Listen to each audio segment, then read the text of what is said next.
Baik teman-teman, selamat datang kembali. Pada kesempatan kali ini saya akan bahas mengenai bank syariah ya.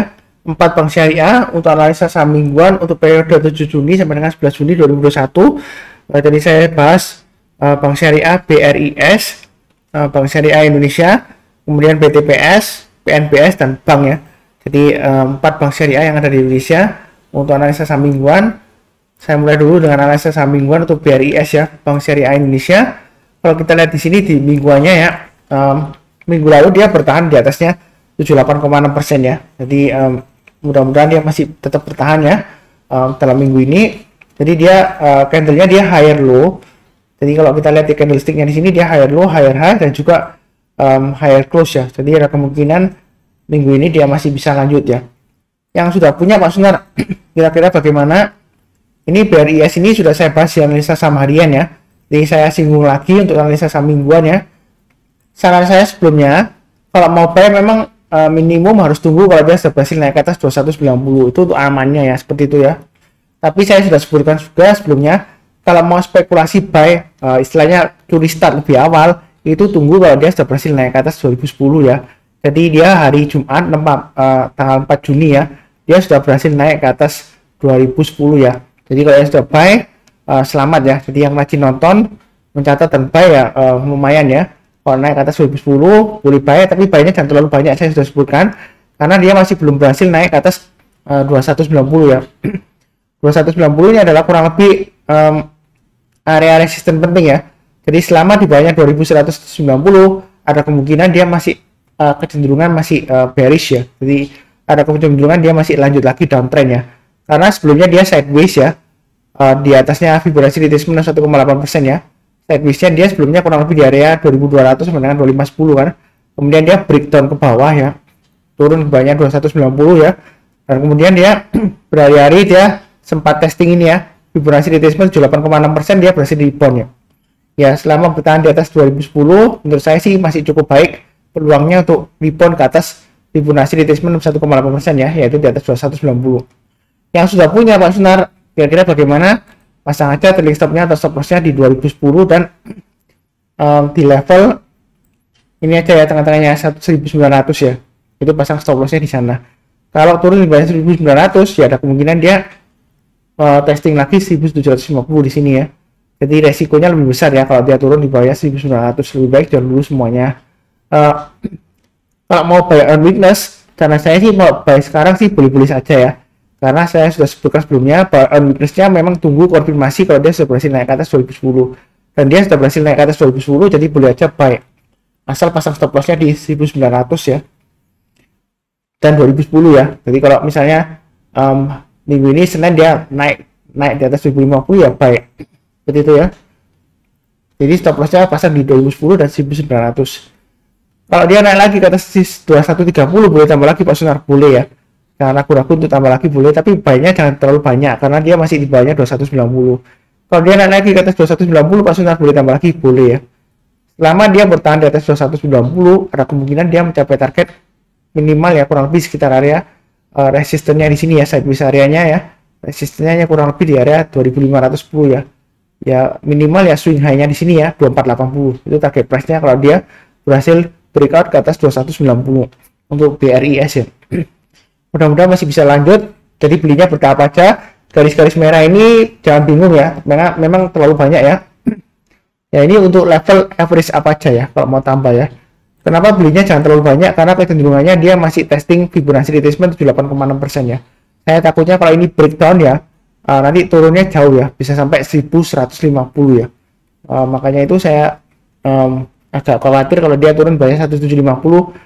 Kalau yang sudah punya sih lebih baik jual dulu semuanya. Saya sudah mengingatkan sebelumnya ya, 1750 ini area penting ya. Kalau sudah breakdown turun di banyak 1750, jangan sekali-sekali average down atau buy ya. Apalagi dengan alasan invest ya. Seperti itu ya.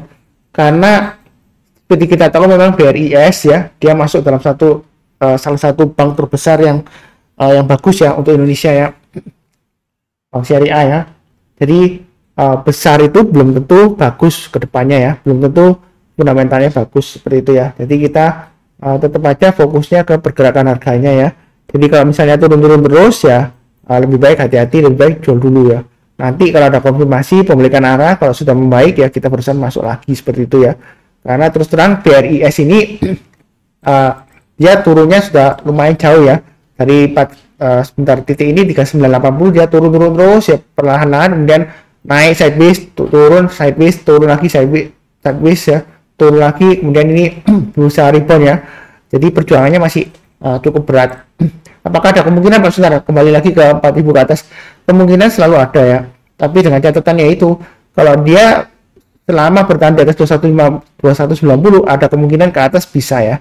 Selama bertahan di atas 2190. Kalau dia gagal di atas 2190 ya ada kemungkinan dia masih sideways lama di sekitar area 1750 sampai 2190 ya. Atau dia kalau gagal bertahan di atas 1750 ya ada kemungkinan dia breakdown terus sampai testing level 1150. Itu untuk BRIS.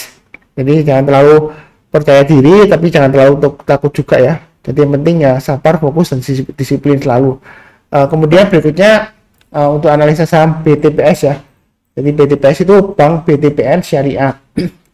Kita lihat di sini dia sebenarnya masih resiko ya downtrend ya. Kenapa resiko Pak Saudara? Kalau kita lihat di sini sebelumnya dia sideways kemudian turun ya, breakdown lagi, naik, turun sideways, breakdown lagi, naik ya sideways ya. Jadi sideways ini kurang lebih dia di area 2890 sampai 3090. Ini saya sudah sebutkan sebelumnya ya. Yang mau buy sebenarnya paling awal ya di level 3010 ya, yang paling awal ya. Kalau sudah buy ya pasang aja trailing stop atau stop lossnya di 2890 dan 2810 ya. Itu yang bagi yang sudah buy ya. Kalau yang belum buy, saran saya sih minimal ya. Memang saya sarankan ini saya garis tebalin di sini ya, saya kotakin ya. Minimal kalau dia sudah bertahan di atasnya 3210 barusan buy. Itu kalau yang mau buy BTPS ya. Kalau selama di bawahnya 3210 dia masih resiko ke bawah ya. Jadi jangan coba-coba untuk buy kecuali Anda memang mau spekulasi buy di area bawah ya. Jadi istilahnya sebenarnya sih memang dikatakan ini masih tangkap pisau jatuh ya, karena arahnya masih downtrend ya. Kalau kita lihat di weekly-nya ini walaupun di weekly-nya dia higher low higher high ya, tapi high-nya dia ini masih belum berhasil naik ke atasnya ini ya. Low-nya yang dia tembus sebelumnya ya, ini swing low sebelumnya yang dia tembus ke bawah ya. Jadi belum berhasil naik ke atas 3210, dia masih resiko ya. Walaupun candle-nya dia masih bagus ya. Jadi bagaimana Mas Sundar kalau mau buy? Kalau mau buy sekarang sih boleh-boleh saja, tapi pasang aja stop loss-nya di 2890 dan 2810. Atau ya kalau mau buy, tunggu dia berhasil naik ke atas 3090. Jadi belinya bertahap aja, naik ke atas 3090 buy, naik lagi ke atas 3210 buy ya, tambah lagi ya, buy up istilahnya, average up ya. Kemudian kalau berhasil naik ke atas 3210, ada kemungkinan target berikutnya di sekitar area ini ya, Fibonacci retracement 1,8% ya, di sekitar 3540. Jadi kalau naik lagi ke atas 3210 boleh buy up, tambah lagi, naik lagi ke atas 3390 ya. Kalau mau average up boleh tambah lagi ya. Ini adalah Fibonacci retracement 78,6%-nya ya. Kalau dia berhasil naik lagi ke atas 3540 Pak Sunar ya, mudah-mudahan dia berhasil naik sampai ini ya 3670, 3790 dan seterusnya seperti itu ya. Masih ada peluang nggak Pak Sunar naik? Peluang selalu ada ya. Kalau kita lihat di sini memang ciri khasnya BTPS ya, kalau naik dia reboundnya naiknya tinggi ya, berminggu-minggu. Tapi kalau turun dia turunnya juga berminggu-minggu ya. Kadang-kadang dia kayak seperti tangga gitu ya, turun kemudian sideways ya, kayak anak tangganya gitu ya. Kemudian turun lagi, sideways lagi, turun lagi, sideways lagi. Jadi hati-hati ya. Makanya strateginya banyak bertahap aja, walaupun candle terakhir itu weekly-nya dia bodinya lumayan tinggi ya, seperti itu ya. Nah, kemudian ya belinya bertahap aja ya. Mulai dari paling sekarang beli saja, tapi pasang stop loss-nya di 3010 dan 2890 ya. Seperti itu ya. Kemudian untuk buy high sell higher ya, mulai dari paling cepat di 3090 atau sekalian tunggu kalau dia sudah berhasil naik ke atas 3210 ya. Jadi kalau naik ke atas 3210 barusan buy. Kemudian naik lagi ke atas 3390, tambah lagi dan seterusnya ya. Mudah-mudahan dia berhasil breakout ke atas 3540 ya untuk BTPS. Jadi kurang lebih cukup untuk analisa saham mingguan BTPS. Kemudian untuk analisa saham mingguan PNBS. Jadi kalau kita lihat di sini untuk PNBS ya, naik turun ya. Kemudian 2 minggu terakhir dia lumayan bagus ya, candlenya hijau ya. Yang terakhir candlenya dia higher low, higher high, dan higher close ya, seperti itu. Memang dia suka membentuk ekor tinggi ke atas ya, tapi kita jangan terlalu takut terhadap ekor tinggi ya, karena kalau kita takut kita nggak bakalan bisa profit ya, seperti ini ya. Kita takut di sini, pas ini naik lagi, wah apa namanya, nanti jangan-jangan turun lagi. Dia kalau memang turun ini benar dikasih di sini ya, kalau rebound naik lagi, kalau dia masih breakout lagi ya kan, misalnya di sini ini resistennya turun sini itu naik ya, rebound ya, dan ini naik lagi, oh paling ini tipu-tipu Pak Sunar ya, padahal dia masih bisa naik lagi sampai kurang lebih tingginya highest-nya 174 ya. Yang penting kita fokus saja ke pergerakan harganya, jangan terlalu takut, jangan takut ketinggian ya, tapi jangan terlalu serakah banget ya, seperti itu ya. Ini saya sudah sebutkan sebelumnya, kalau mau buy on weakness sebelumnya ya, memang sekitar 130 sampai 133 ya. Kemudian penutupannya memang hari terakhir jelek ya. Pasang aja stop lossnya di 121 dan 117 ya, itu bagi yang sudah punya, seperti itu. Kalau belum punya sih, memang buy on weakness-nya boleh di sekitar area 130 sampai 133 atau 117 sampai 121 ya, seperti itu. Tapi yang intinya di sini ya, kalau dia masih bertahan di atasnya 117 ya, itu kemungkinan besar masih cukup bagus ya, itu untuk PNBS ya. Jadi dia bertahan di atasnya, kurang lebih di atasnya area ini ya. Sebentar, ini sepertinya garisnya tergeser ya, jadi saya betulkan dulu. 72 ya, ini 174 ya, jadi dia tergeser sedikit. Jadi kalau kita lihat di sini, dia minggu ini dia akan testing Fibonacci retracement 38,2% ya. Kalau dia berhasil breakout ke atasnya 135, ini saya rasa sih masih bisa lanjut lagi sampai 152 atau bahkan breakout lagi ke atas 175 ya. Jadi belinya bertahap aja ya, nyantai aja. Kalau mau beli sekarang ya beli aja, tapi stop lossnya di 121 dan 117 ya. Atau buy on weakness di bawah aja lah, 104 sampai 107 ya. Tapi bukan berarti turun ke 104 langsung beli, enggak ya. Kita belinya kalau sudah mulai naik lagi, naik ke atas. Kalau 107 ini terlalu dekat ya, ya kita gunakan Fibonacci retracement 1,8% aja ya. Ini saya naikkan aja ya, jadi naik ke atas 110 ya. Jadi naik ke atas 110 buy ya, itu bagi yang mau buy on weakness. Kalau dia turun kemudian dia berhasil rebound atau mantul ya, yang mau buy high sell higher ya boleh aja. Kalau dia berhasil naik ke atas 135 buy, tapi buy-nya terlalu banyak ya. Average up, kalau dia berhasil naik ke atas 141 average up, tambah lagi. Kalau berhasil naik ke atas Fibonacci retracement 23,6% nya, naik ke atas 152 boleh, tambah lagi boleh. Maka berikutnya adalah targetnya 168, mudah-mudahan breakout di atas 175. Kalau dia berhasil naik ke atas 175 Pak Sunar, kira-kira boleh tambah lagi nggak? Ya kita lihat aja ke belakang ya. Kalau dia berhasil naik ke atas 175, kalau lihat di bulanannya masih ada peluang naik ke 196, 206, 216 ya, kemudian 236. Jadi kalau kita lihat di sini, ini seperti perahu gitu ya. Kalau dibilang mangkok, ini jauh lebih besar daripada mangkok ya, sebut aja seperti perahu lah. Jadi perahu ini kalau dia berhasil breakout ke atasnya ya, ada kemungkinan ya, kalau chart pattern seperti mangkok ya, mangkok besar, tapi saya sebutnya perahu lah, ini besar banget ya. Ya ada kemungkinan dia kalau berhasil breakout ya, ada kemungkinan terus lanjut sampai 236 ada ya, seperti itu ya. Jadi tapi jangan terlalu percaya diri juga ya, yang penting ya pasang aja trailing stop dan stop lossnya. Kalau turun ya kita jual dulu, nanti kalau rebound ada konfirmasi barusan kita buyback ya, seperti itu ya. Itu kalau trading ya. Kalau invest ya nanti lain lagi ceritanya, seperti itu ya. Jadi kurang lebih cukup ya untuk PNBS ya, untuk analisa saham mingguannya. Kemudian berikutnya untuk emiten bank ya. Jadi untuk bank di sini kalau kita lihat di weekly-nya ya. Jadi untuk bank ini sebentar saya ganti chart dulu karena ini dia higher low, higher high dan maaf, dia lower high, lower low dan lower close ya untuk mingguannya ya. Memang cenderung kurang lebih sideways di sini ya. Kalau kita lihat hariannya yang sudah punya Pak Sunar, kira-kira bagaimana? Ini sideways range-nya yang sebelumnya ya, yang saya kotak ini ya, ini di area 3170 sampai dengan 3900 ya, kurang lebih ya. Kalau kita lihat di sini dia sudah tembus ke bawah ya, ke bawah dari sideways range-nya ini ya. Jadi masih resiko ya. Yang sudah punya pasang kira-kira gimana? Yang sudah punya ya pasang aja stop lossnya di 2910 ya. Itu stop lossnya. Sebenarnya kalau turun di bawah 3060 ini masih resiko ya. Seperti itu ya. Jadi saran saya kalau mau buy ikutin yang ini sebelumnya ya saya. Paling awal kita tunggu kalau dia sudah berhasil naik ke atas 3350 ya kalau mau buy ya. Sekarang memang dia resiko. Kalau dia berhasil naik ke atas 3350 buy, kemudian naik lagi ke atas 3410 ya, tambah lagi, naik lagi ke atas 3500 tambah lagi, naik lagi ke atas 3590 boleh tambah lagi ya. Ada kemungkinan dia testing lagi resistennya paling enggak ya 3810 lah.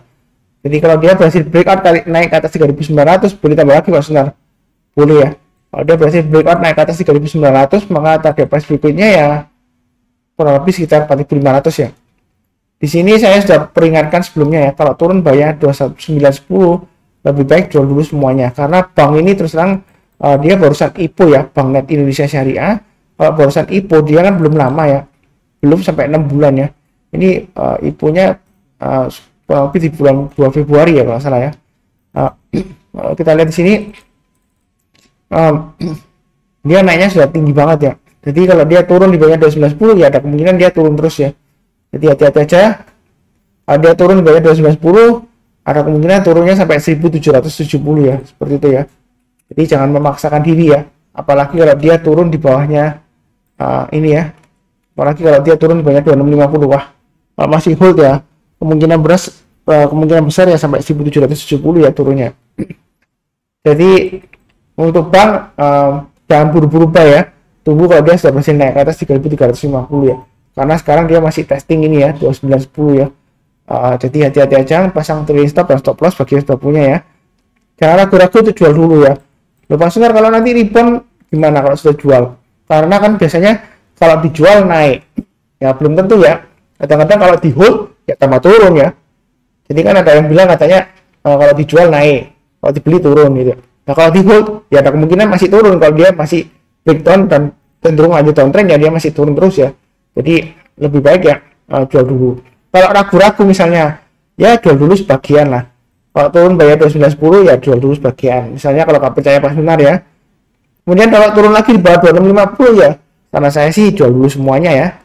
Karena sudah turun di bawah 2910 kan, saya sudah bilang kan resiko ya. Kalau nggak percaya ya 2910 itu titik terakhir ya. Kalau turun lagi di bawahnya ya lebih baik jual dulu ya. Kalau turun di bawahnya 2650 seperti itu ya. Jadi istilahnya jangan memaksakan diri lah seperti itu ya. Kalau mau invest ya, kalau sahamnya barusan IPO ya kita nggak ada track recordnya ya. Jadi minimum itu kita lihat 3 tahun ya. Jadi kalau saham barusan IPO atau barusan initial public offering ya, kita belum tahu sejarahnya, track recordnya seperti apa, apakah bagus atau enggak, fundamentalnya seperti apa kita nggak tahu. Jadi nggak mesti bagus ya. Walaupun BUMN ya, saya singgung lagi ya, misalnya BUMN ya. Soalnya dulu pernah ada anak perusahaan konstruksi BUMN ya, saya ambil langsung BSPP aja ya contohnya ya. Waktu itu kan zaman kemasannya WSKT waktu itu ya, pendapatannya dia selalu naik tinggi, labanya selalu naiknya luar biasa gitu ya, sahamnya naik-naik terus ya WSKT ya, waktu zaman kemasannya ya. Kemudian dia IPO anak perusahaannya WSPP, ada yang bilang katanya kedepannya bagus gitu ya, sampai saya ingat juga waktu itu direktur utamanya ya atau komisarisnya saya lupa, pokoknya direktur utamanya kalau salah ya, itu dia juga borong sahamnya WSPP.